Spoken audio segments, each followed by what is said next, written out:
attack on the boat and the killing of the crew members signals a new era. We're not just going to hunt for drug dealers or the little fast boats and say, let's try to arrest them.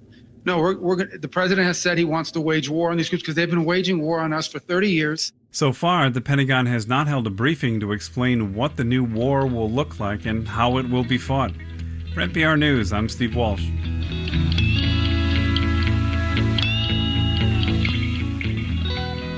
This is Morning Edition from NPR News. I'm Michelle Martin. And I'm Steve Inskeep.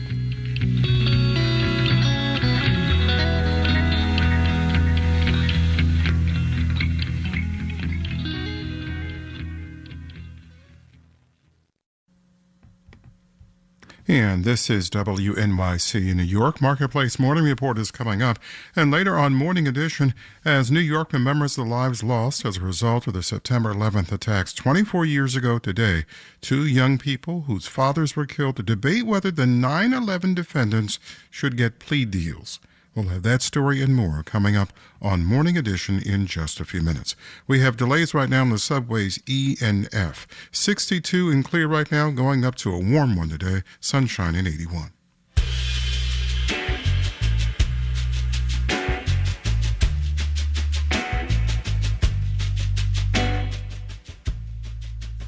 .65 and sunny right now. Sunny and 81 for a high today. Mostly sunny and 77 tomorrow. Then Saturday and Sunday, sunshine and high temperatures in the upper 70s.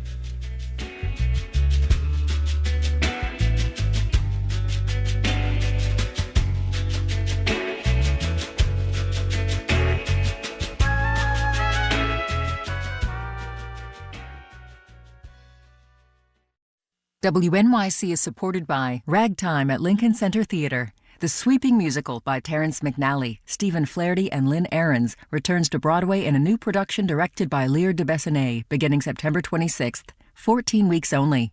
Tickets at lct.org. On the next All of It, Matchbox 20 frontman Rob Thomas. He has a new solo album out and he joins us for a listening party. Plus, author Amanda Yulee had a complicated and chaotic childhood. Her father was a dreamy inventor, her mother a compulsive hoarder. Amanda writes about it in her new memoir, Destroy This House, and she joins us to discuss. I'm Allison Stewart. Join us for All of It, weekdays at noon on WNYC. Men got slightly richer, women did not. Marketplace Morning Report is supported by Mercury. Mercury offers banking and financial software to help businesses do more in one place. Learn more at mercury.com. I'm David Brancaccio in Los Angeles. The Census Bureau finds the gap between what women earned and what men earned in 2024 widened for the second year in a row. Typical wages for men increased 3.7% but stayed flat for women. Marketplace's Savannah Peters reports. There are lots of ways to measure the difference between what men and women earn, says Elise Gould with the Economic Policy Institute. You can compare hourly wages or annual salaries, control for factors like education and zip code or not. And they're all correct. They may be telling a slightly different story. But Gould says the data consistently show a wide and stubborn gap, including the Census Bureau's comparison of total earnings by year-round full-time workers. As of 2024, full-time women are paid only 80.9% of what full-time men are paid. The second annual decrease in a row. I mean, it's obviously depressing to see. Betsy Stevenson at the University of Michigan says one factor behind that backslide could be return to office policies, causing working mothers to accept lower-paying jobs in exchange for flexibility. The latest iteration of a well-worn family dynamic that drives the gender pay gap. We end up in this really difficult spiral where women are paid less than men, so it makes sense for them to be the one to leave work early to pick the kid up from daycare.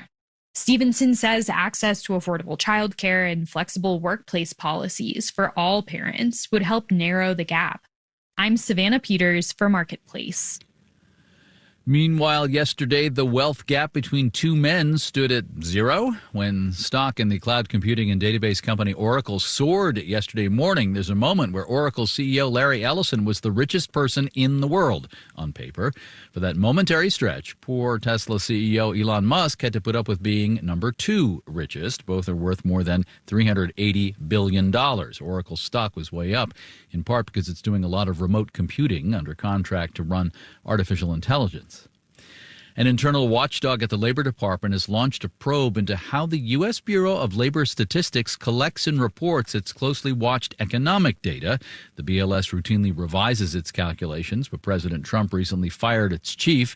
Here's our Nancy Marshall-Genzer. The Labor Department's Office of Inspector General announced the investigation in a letter yesterday to the Bureau of Labor Statistics acting commissioner. The letter says the office will review the challenges the BLS encounters collecting and reporting closely watched economic data. The investigation comes after the BLS reported there were almost 1 million fewer jobs created from April 2024 to March of this year than it originally estimated. The Inspector General's office says it'll also be looking into reduced data collection for the Consumer Price Index and Producer Price Index. The BLS has been underfunded for years. The agency has had to stop collecting inflation data in 3 cities and stopped issuing some indexes in the Producer Price Report because of a lack of resources. I'm Nancy Marshall-Genzer for Marketplace. Markets Dow and S&P futures are up 0.2%. NASDAQ futures up 0.3% ahead of the August consumer inflation numbers due shortly. Yesterday, wholesale inflation unexpectedly went down a sliver. Marketplace Morning Report is supported by Avalara, providing cloud-based solutions for businesses to manage property tax compliance. Learn more at avalara.com/property tax. And by Schwab. Schwab offers investors choices like full-service wealth management, self-directed investing options, and trading on Thinkorswim. More at schwab.com. The average 30-year fixed-rate home loan is just under 6.3% now, down from 6.5% to start the month, using Mortgage News Daily's calculation. Fresh data on the housing market show rising distress among homeowners. Atom, a real estate data firm, reports that foreclosure activity was up 18% in August compared to a year ago. We're talking notices of default, auctions, bank repossessions. Marketplace's Mitchell Hartman has that. The Mortgage Bankers Association does its own tracking of serious mortgage delinquencies and foreclosure filings, and it did see an uptick in the second quarter compared to 2024, though not as dramatic as Atom's data for August shows. MBA chief economist Mike Fratantoni says the uptick in homeowners in trouble is being driven by economic weakness, especially stalling job creation and rising unemployment. People pay on their mortgages when they're employed. They lose their job, they're much more likely to become delinquent. And he thinks homeowners have a hard road ahead if they lose a job at this point. It's becoming much tougher to find a new one. And it's not like a lot more folks are becoming delinquent on their mortgage, but for folks that have fallen behind, they're having a more difficult time catching up. Especially with FHA loans, which generally go to first-time buyers with lower down payments. More than 10% of those mortgages are now delinquent. Fratantoni says challenges for those households are mounting. The slowing job market, student debts that are required to be paid once again, rising consumer delinquencies in auto and credit cards. Still, overall, foreclosure levels remain lower than they were before the pandemic. So Bankrate housing analyst Jeff Ostrowski isn't overly alarmed about the August uptick. Sounds a little bit jarring at first. I mean, double-digit increase in foreclosures must be a bad thing. But really, this is just one more way the housing market is returning to something like normalcy. Following the pandemic, when interest rates fell to rock bottom, house prices soared, and homeowners could pause their mortgage payments. Throughout the pandemic, there were essentially no foreclosures. So there's some little catch-up for the housing market to get back to normal. Ostrowski says since lending standards were tightened after the financial crisis, the vast majority of mortgage holders now have high credit scores. Most home buyers are in very solid position financially. Most have gained a lot of equity. So they can just sell out if they can no longer pay the mortgage. Chris Mayer at Columbia Business School says there will be some unlucky folks who bought in the last few years at a high home price, paying a 7% plus mortgage, and do face heightened foreclosure risk. But remember, you have a ton of people still sitting on 3% mortgages or below.